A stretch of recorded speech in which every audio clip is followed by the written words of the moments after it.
দুটি সংকর ধাতুতে সোনা ও তামার অনুপাত যথাক্রমে 7:2 এবং 7:11। এই দুই সংকর ধাতু সমানভাবে মিশিয়ে যে নতুন সংকর ধাতু পাওয়া যায় তাতে সোনা ও তামার অনুপাত কত?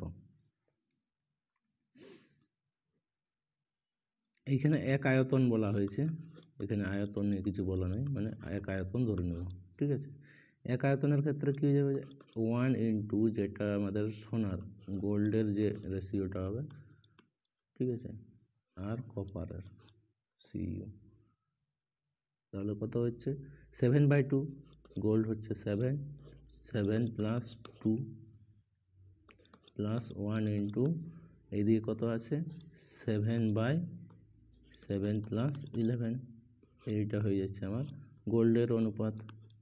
এই দিয়ে কত পাচ্ছি 1:2/7 প্লাস 2 প্লাস 1:11/7 প্লাস 11।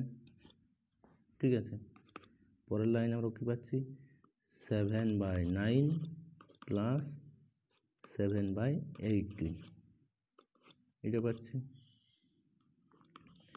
2/9 প্লাস 11/18। ঠিক আছে, এখানে আমরা 18 পাচ্ছি এলসিএম। ঠিক আছে, 14 প্লাস 7 এইদিকেও 18। ঠিক আছে, 4 প্লাস 11। ঠিক আছে, 18 ক্যান্সেল, তাহলে আমরা অনুপাত কত পাচ্ছি 21:15। এটা যদি কাটাকাটি করি তাহলে কত পাচ্ছি 7:5, তাহলে 7:5। Option C right answer.